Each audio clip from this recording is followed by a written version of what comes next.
Sort and filter Microsoft Excel के अंदर एक ऐसा टूल जो हमारे पास यूज़ किया जा रहा है ताकि हम अपने डेटा को ऑर्गेनाइज कर सकें, उसको इजीली सॉर्ट कर सकें। और इस ऑर्गेनाइजिंग और सॉर्टिंग से बहुत बेनिफिट होता है क्योंकि हम अपने डेटा को इस तरीके से ऑर्गेनाइज कर पाते हैं ताकि उसमें जो चीज़ मैं देखना चाहता हूँ मैं एग्जैक्टली उन्हीं को देख पाऊँ या उन्हीं को व्यू कर पाऊँ। और इसी को इम्प्लीमेंट करने के लिए आज का ट्यूटोरियल हमारे पास है सॉर्ट एंड फिल्टर। तो हाय, मैं हूं अभिषेक पॉल और आप देख रहे हैं मेरा चैनल जिसके अंदर हम कंप्यूटर रिलेटेड जो कोर्सेज हैं, स्किल्स हैं, उनको सीखते हैं। तो चलिए स्टार्ट करते हैं। Sort and filter. Sort and filter basically हमारे पास काम कर रहा है हमारे डेटा को ऑर्गेनाइज करने के लिए, उसको इजीली अरेंज करके दिखाने के लिए। जो हम अगर मैं इसकी डेफिनेशन को चेक करता हूँ सॉर्ट एंड फिल्टर के अंदर तो मुझे ऐसी ही डेफिनेशन मिलेगी। Organise your data so it's easier to analyse, you can sort the selection data from smallest to largest, largest to smallest, और even filter out specific values. ठीक है, अब ऐसा करने के लिए आपको क्या करना पड़ेगा, आपके पास एक डेटा होना चाहिए। तो फॉर अ स्टार्ट मैं एक डेटा क्रिएट कर रहा हूँ जिसमें मैं कुछ स्टूडेंट्स के नेम रख रहा हूँ यहाँ पे, और इन नेम्स को मैं ऑर्गेनाइज कर रहा हूँ कुछ इस तरीके से ताकि मेरे पास वैल्यूज ऑर्गेनाइज हो सके। तो मैंने यहाँ पे रखा नेम, तो कुछ A to Z वैल्यूज़ मैंने यहाँ पे ऑर्गेनाइज कर दी हैं नेम्स को अरेंज करने के लिए। इसके साथ साथ मैं यहाँ पे रख रहा हूँ course like BA, BBA, BCA। इन 3 कोर्सेज में ये स्टूडेंट्स को मैं डिस्ट्रीब्यूट कर रहा हूँ, और इनके डिस्ट्रीब्यूशन के साथ साथ मैं यहाँ पे रख रहा हूँ उनके सब्जेक्ट वाइज मार्क्स। तो लाइक ये उनके सब्जेक्ट वाइज नेम हो गए और सब्जेक्ट वाइज मार्क्स हो गए मेरे पास, जिनको मैंने यहाँ पे अरेंज कर दिया।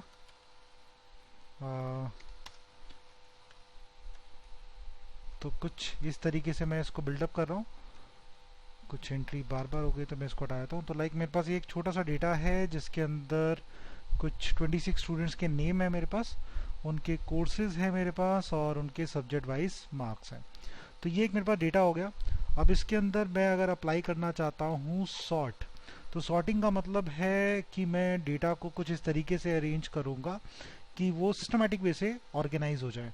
ठीक है, और जब ये सिस्टमैटिक ऑर्गेनाइजिंग होगी, ठीक है, तो इसको हम बोलते हैं सॉर्ट। अभी सिस्टमैटिक ऑर्गेनाइजिंग किस पे हो सकती है, अलग अलग कैटेगरीज हो सकती है इसकी सिस्टमैटिक ऑर्गेनाइजिंग की, जिसको हम कैटेगराइज कर लेते हैं अलग अलग टाइप में। लाइक अगर मैं टेक्स्ट को कर रहा हूँ तो मेरे पास either A to Z sorting है या फिर Z to A सॉर्टिंग है।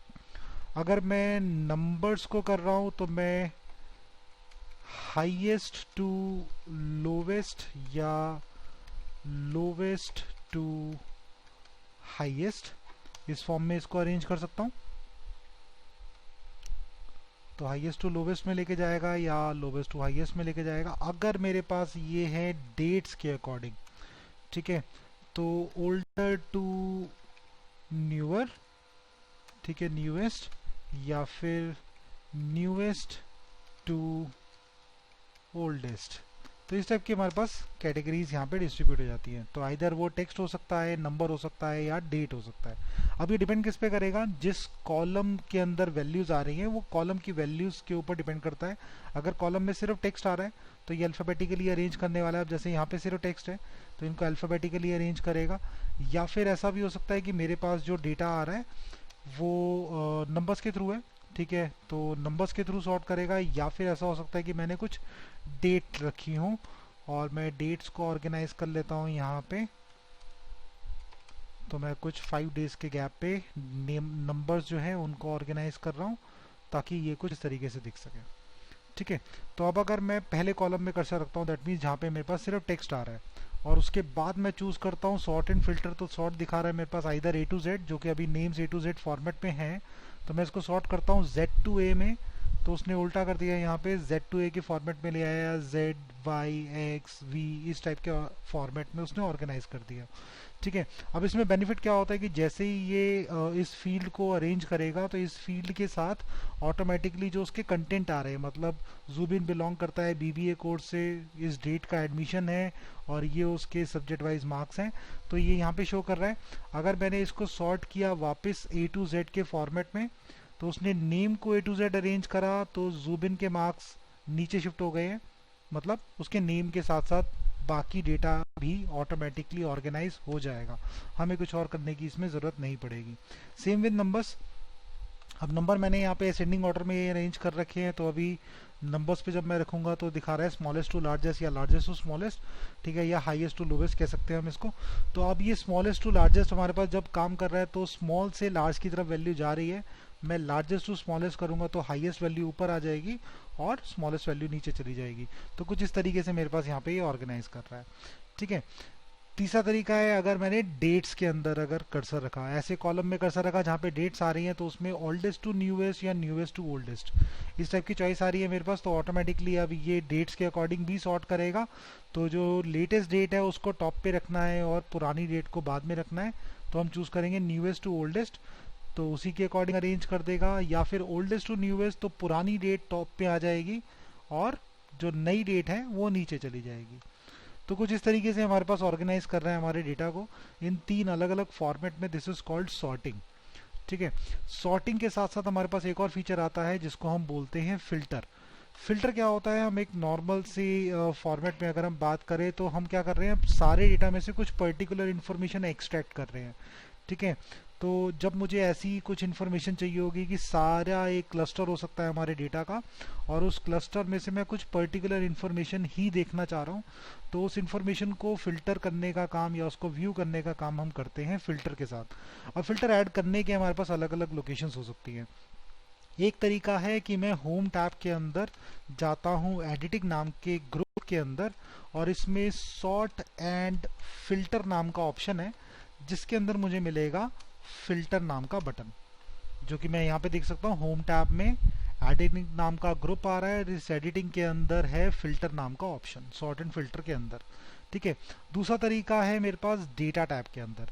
अगर मैं इस डेटा टैब को ऑन करता हूँ तो डेटा के अंदर भी कुछ ऐसा ही मेरे को मिलेगा, ठीक है। सॉर्ट एंड फिल्टर नाम का एक ग्रुप मिलेगा और इस सॉर्ट एंड फिल्टर के अंदर मुझे फिल्टर नाम का एक बटन मिलेगा। तो डेटा टैब में सॉर्ट एंड फिल्टर नाम का ग्रुप है जिसके अंदर फिल्टर नाम का ऑप्शन आ रहा है, ठीक है। अदरवाइज मैं एक शॉर्टकट यूज कर सकता हूँ control plus shift plus L, जिससे मैं फिल्टर ऐड और रिमूव कर सकता हूँ। या फिर अगर मैं कोई पुराने वर्जन पे काम कर रहा हूँ तो ऑल्ट के साथ D then F then again F, ठीक है। तो ये कॉम्बिनेशन है हमारे पास 4 अलग अलग लोकेशंस के अंदर, या 4 अलग अलग तरीके जिसके थ्रू मैं फिल्टर को अपनी शीट के अंदर ऐड कर सकता हूँ। जब भी मुझे इसको ऐड करना है तो बहुत सिंपल सा तरीका है, मैं डेटा के अंदर कहीं भी कर्सर रखूंगा जहाँ मुझे फिल्टर अप्लाई करना है, और मैं इनमें से कोई भी एक ऑप्शन चूज करके फिल्टर ऐड कर दूंगा। तो लाइक मैं जैसे ही फिल्टर ऐड करूंगा ये कुछ एरोस इसकी हेडिंग रो के अंदर अपने आप ऐड हो जाएंगे। तो फिल्टर हटाना है तो वापस फिल्टर पे क्लिक करोगे, फिल्टर हटा देगा, या जैसे कंट्रोल शिफ्ट और एल को प्रेस करने पर आ जाएगा, ठीक है। या फिर alt D F F press करने पर भी हट जाएगा, ठीक है। तो ये मेरे पास अलग अलग वैरायटी है जिसको मैं यहाँ पे यूज कर सकता हूँ, जिसके थ्रू फिल्टर ऐड और रिमूव किए जा सकते हैं। अब फिल्टर्स को अप्लाई करने के इतने सारे फीचर्स हैं, दैट मीन्स ये बहुत इंपॉर्टेंट टूल होगा तभी इतनी सारी लोकेशंस पे हमारे पास आ रहा है। तो एक्चुअल में ऐसा ही है, क्योंकि फिल्टर जब हम अप्लाई करते हैं तो फिल्टर भी हमारे पास सेम इसी टाइप से काम करता है।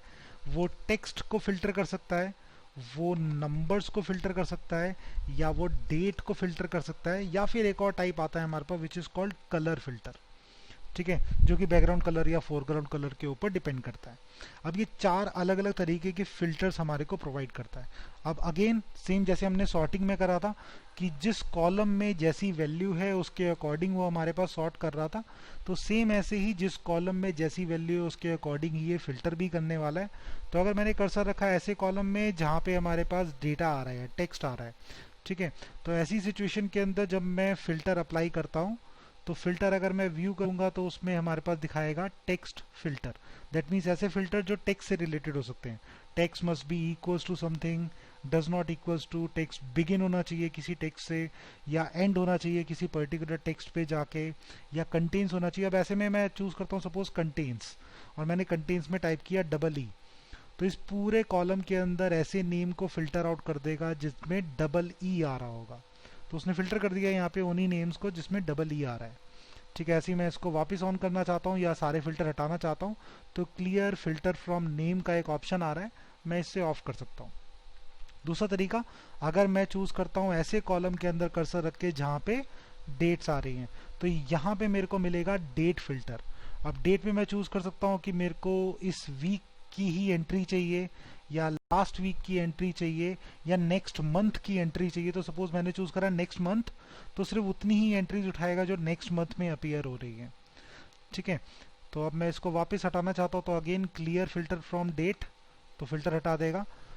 तीसरा तरीका है हमारे पास यहाँ पे नंबर्स के अकॉर्डिंग, तो नंबर फिल्टर में नंबर्स फिल्टर दिखेगा जिन कॉलम में नंबर्स आ रहे हैं, और इन नंबर्स में मैं चूज कर सकता हूँ, लाइक मैंने चूज करा बिटवीन, सब्जेक्ट 1 के थ्रू मैं चूज कर रहा हूँ, तो मैंने चूज करा कि 50 से लेकर 55 के बीच की वैल्यूज मुझे चाहिए।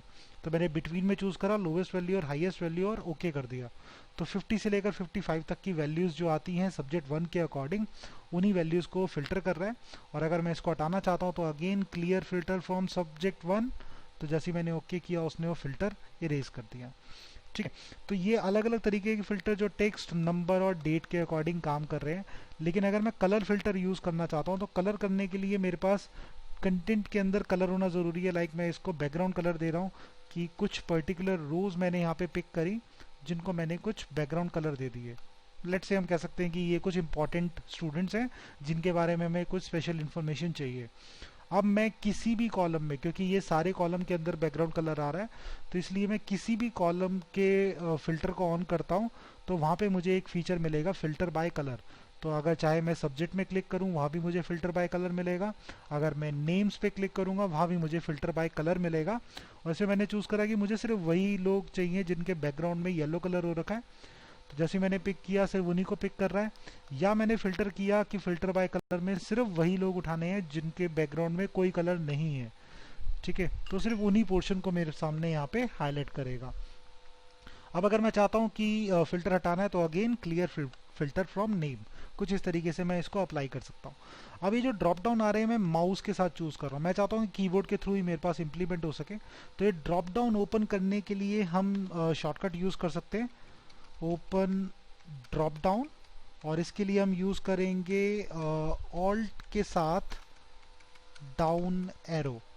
ठीक है, तो जहाँ पे भी मैं इसको कर्सर को रखता हूँ, लाइक मैंने रखा नेम पे और ऑल्ट के साथ डाउन एरो प्रेस किया, ये ड्रॉप डाउन ओपन हो जाएगा। ठीक है, इसके बीच में मुझे रेंडियर करना है, मूव करना है, तो मैं एरो कीज के थ्रू मैं इसमें मूव कर सकता हूँ, अप एंड डाउन मूव किया जा सकता है हमारे पास यहाँ पे।